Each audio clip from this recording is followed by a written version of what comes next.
There we go. Hello, everyone. How are you tonight? It's Chris Denton with the Good Fortune Group. To your good fortune. That's my tagline. To your good fortune. And I'm just pulling up my little quote here. I'm going to be talking to you tonight about marathons and a personal experience I had that relates to personal business. So, the quote that Nike had in their advertisement was 100% of the people who finished a marathon started a marathon. Okay, so 100% of the people who finished a marathon started a marathon. And my girlfriend shared that advertisement with me. And like I asked you guys to do, I just sat with it. I kept reading it over and over again. 100% of the people who finished the marathon started the marathon. And it's such a simple quote, but God, is it powerful if you think about it. So let me tell you a story. Years ago, I'm from Wisconsin, but I lived in Chicago. That's where my stepsons live now. I absolutely love it there. And it was hard for me to leave. I miss it every day. But I I kind of journaled for a while and then I forgot about my journal. Like I didn't really like doing it but I knew it was helpful and I wasn't in a really good place. I was like overweight, I was drinking a ton, I was like commuting all the time, I was never home. I was making some bad decisions. Like I just wasn't in a good place in my life. Okay, this was in my late 20s. And so I wrote in my journal. I wrote a bunch of stuff, okay? But I wrote something that I'll never forget. I wrote that I wanted to fall in love. And I'm not a romantic, by the way, but I wanted to fall in love. I wanted to run a marathon, had never run even a mile. Hold on. I have to tell my son to quit whistling because he's like whistling right outside my door. So hold that thought 1 second. Hey, Carlos, no whistling. Okay, it's cute, but not when you're trying to talk to people.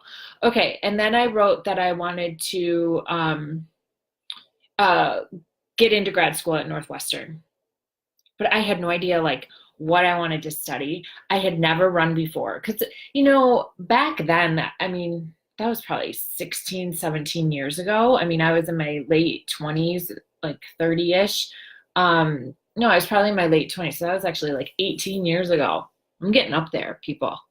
But it didn't really work out that much. It wasn't like it is now where there's a new gym and a new trend in fitness on every corner, right? So I was overweight. I was drinking too much. I was like bloated and puffy, and I should show you some pictures. You'll laugh. But I wanted to run a marathon because I knew that that was something that I never thought I could ever do. And it would help me get in shape. Never really had been in shape, seriously, all through college and my 20s. And then I wanted to fall in love because I was just struggling with relationships. I wasn't picky. I was like dating anybody who seriously like called me. Like I was just a mess. And then I wanted to go to grad school because I wasn't really happy with my career and I knew that there was more that I could do. So I wrote that down. I forgot about it. And then, hey, Naomi. And then a year later, I like found the old journal under my bed in Chicago and I read it. And a year later, I had fallen in love, not with the guy I ended up marrying, but I had with somebody else. I had run a marathon. Can you believe it? And I had never even run a block. And I was in grad school at Northwestern. But I didn't remember writing those things down. So that's another topic. But seriously, when you write things down and you put them on your wall or you write them in your journal, like they go in and they happen in some way, shape, or form. I totally believe in that. Okay, so about the marathon.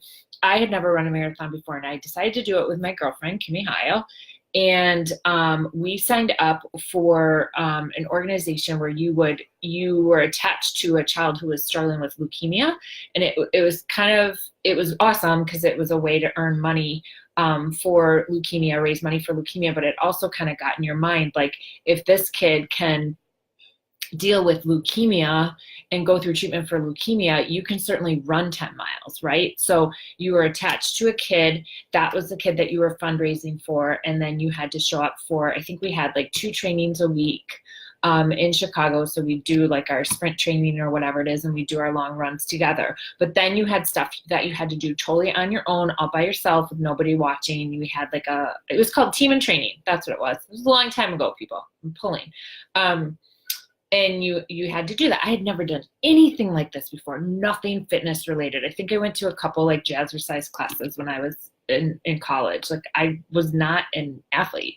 So then I remember my girlfriend's husband, who was and is a runner. He kind of took us for our first run, and we ran, I remember, from the 13th block in Chicago to the lakefront. And I thought I was going to die, like throw up, because he taught me how to hold my arms, like kind of how to use my feet, how to position myself. And he was teaching me how to jog with the right posture. And then I ran, like I made it to the pole, the lakefront, touched the pole, and then we like walked back. And then I remember the day where I ran to the pole by myself, so the 13 blocks, and I wasn't winded. And because remember, like back then I was overweight. Like I probably had, probably 15 pounds to lose, 20 pounds to lose. So I made it to the pole, and then I made it back, and then I made it to the pole, and I made it back again. But I had a schedule. Like I mapped out the team and training schedule, and I followed that schedule, and I showed up. Like I committed to it even when no one was watching. Like I stopped drinking soda. I drank alcohol back then, but I drank a lot of soda as well. I cut soda out of my diet, and I honestly don't think I've had it since. Like I totally cut it out, and I've had it maybe a couple times when it's like all that's offered somewhere. But I like totally cut it out, and then my body never craved it again. And that was almost 20 years ago. And then I didn't drink during that whole training time, like maybe a little bit, like a glass of wine with dinner or something, but I cut out like my party drinking. And so I was getting healthier and healthier, you guys. But then also I was feeling better about myself because I was fitting in my clothes in a different way. I was like, God, I just ran 2 miles like on my own. I can't believe it. And I didn't like cough up a lung because I used to smoke back then. Like I was not healthy, but I was fun. It was a lot of fun. Well, give me that. But I was not healthy. And so every day, for several months, I was training, and I was training on my own, and I was training with a team. Every Saturday we had to do our long runs and hills and stuff like that. But there were so many lessons to be learned about running that marathon, because so much more was about the training than was about the actual marathon. The day that came, there was just so many life lessons about the training, because I learned that I can do it on my own. I learned that I worked really well when I have a community around me who's also going after the same goal. I learned that when you have some kind of image, person, idea, feeling, experience of that is harder than what you're going through, you can get through it because it's in your head. So I had a picture of this little boy who had leukemia, and every time it would get they train you, like you write that person's name and marker on your body when you're running, when you're doing your long runs, because again, when your legs are cramping, or you're gonna like poop your pants, or your mind thinks you can't do it any longer, or you have a headache or whatever it is, you think about that little boy going through treatment for leukemia and think, no, I have to do it for him. Like I'm raising money for him. He is going through so much more pain and heartache than I am. I can do it. Oopsies. Oh, hold on. There's so much that goes into it mentally. So as each week would progress, I was getting better and better and better. I was getting stronger. I was getting lighter on my feet. I was actually feeling like I was a jogger. I wasn't really quite to the level of runner, but I was feeling like I was a Ryan. I have so many stories for you, Ryan Damask. They'll make you laugh. But I just was getting better and better and better. And so then my attitude was changing. My confidence was changing. Like I wasn't feeling like fat and gross and bloated. I was feeling like healthy and more focused, and all of these other things would go with like getting soda and alcohol, out of my life for that time period, and then getting in shape. Okay, so let's fast forward. Even when my girlfriend wouldn't show up for the Saturday runs, I would still go. Like at the beginning, I was like, oh, she's not going to go, then I'm not going to go because I don't want to go by myself. That would be boring. But then I would crave it. And then as the marathon was getting closer and closer and closer, like I knew I was going to finish it. Maybe I had to walk, maybe I wouldn't have a great time, but my goal was to finish it. It wasn't to like have this spectacular time. It was to experience a marathon and be one of the small percentage of people that complete a marathon. I wanted to do that, but a year later, I had forgotten that I had written that down. I think that's kind of neat. And so Chicago Marathon comes up. It's so fun. I had my family and the guy I was dating at the time, cheering me on, which was super great. And it's so mental. It is so incredibly mental. So like my girlfriend and I didn't talk to each other for like 3 weeks before the marathon because we wanted to be able to catch up during that run. And I look back at pictures of that marathon and you probably could have walked faster than I jogged the marathon because I think my time was like 5 hours and 20 seconds. And like all the pictures that my mom took of me, my feet are like barely leaving the ground. So I think I kind of was shuffling along the way. But I finished that thing. Like I finished it.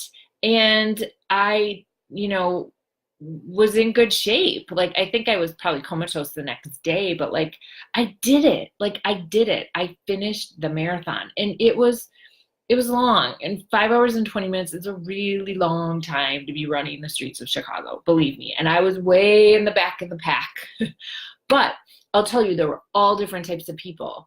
There were big people, small people, tall people, short people, young people, old people. Like there were all different types of people. There were people who were like 3 times my size whizzing past me.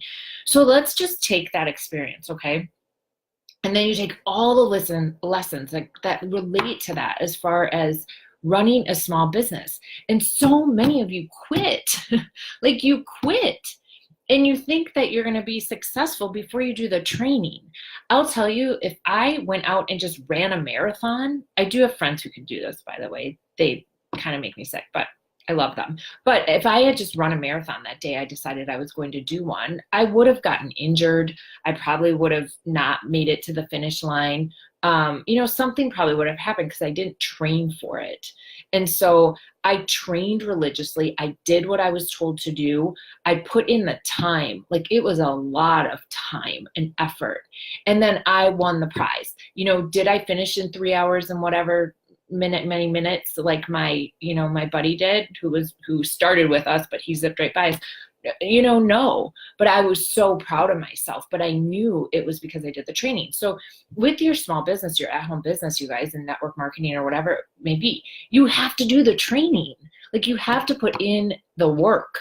You have to, or you're not going to make it. It is not get rich quick. It is not here you go. You got some magic pill. Like you have to put in the work and the training. You have to learn about social media. You have to learn about mindset. Like so much of it is up here. I know a lot of you know that, but so much is in your head. You have to believe that you can do it. I have had a couple of businesses and they've been marathons and I finished those marathons, right? Maybe they didn't finish the way I thought they were going to, and there was a different path, but I still finished those marathons because I started it. And so when I was coming up on this next marathon, figuratively speaking, I was in between, what am I going to do? Where am I going to go? How am I going to do this? And I started. So that's another thing, is that I think a lot of us talk about we're going to run a marathon and we're going to do it, but we never start. And so 100% of the people who started the marathon or who finished the marathon started. So there's just such a big message in that. And I want you to think about that tonight. And I want you to carry that with you. Write something down, write down something, you guys, tonight as to how this resonates to you, because you have to start. You have to make the decision to start your business. And even if you're in a current business and you're not looking for a new business, you still have to make the decision to get up in the morning and start. Like you might have to start again. Many days where I've gone, okay, day one is today, and it's like day 250, right? But day one, I start again today. So get up and start tomorrow, like actually start your business, because you will finish the marathon if you put in the training and the time, and you connect with the right people who can help you, and you work on your personal development and your mindset. Finishing a marathon is 90% mind, because I'm telling you, most of the people, I was in the back of the pack, and most of those people were like, just all different shapes and sizes. And I was kind of like, oh my God, I can't believe you're running a marathon. It's just what I thought. Anyone can do it. Anyone can do it, because 90% is mindset. And that is the game for most things in life that you decide to do. So remember the marathon mindset. Now, I don't think I would ever run another marathon, because they're not really great for your body. I guess that's what I tell myself. That's my excuse. But I would maybe do a half one. But I kind of just needed to do the one. Like, I didn't need to do 3. I needed to do the one. I also did like 3 sprint triathlons after that. So see, it kind of like, it got me pushed into fitness. It got me pushed into taking care of my body. It got me pushed into being careful about what I eat and how much I was drinking and what I was drinking and all those things. And so it kind of helped me with that. And then when I, later in life met my husband, then I was like, well, I want to do a sprint triathlon. I've never done that before. I'd never done it before. I barely rode a bike. And so I did that, but I signed up for a training course. I was with a community of people who were like-minded, and I had a coach, somebody who was better than I was, telling me what to do and teaching me. But 75% of it was on my own, because I had to show up and I had to believe that I could do it.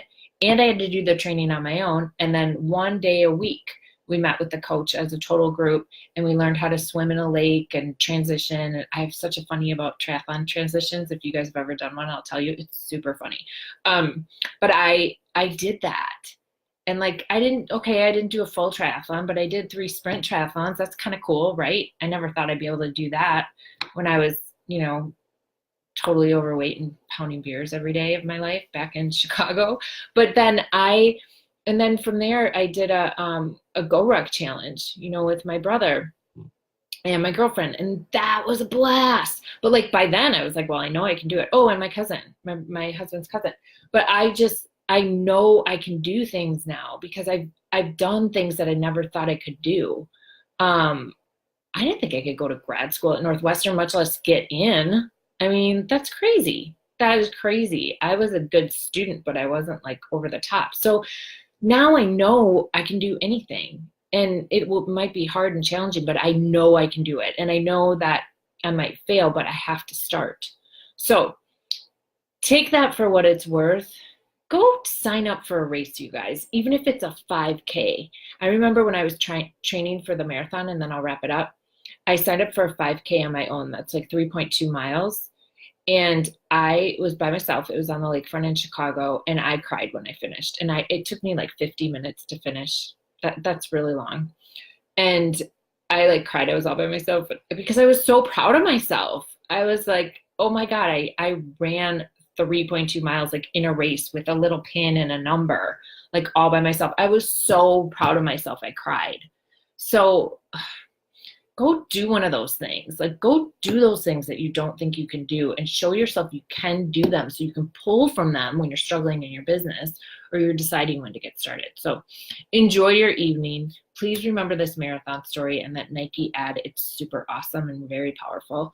And I look forward to talking to you guys soon. Take care. To your good fortune.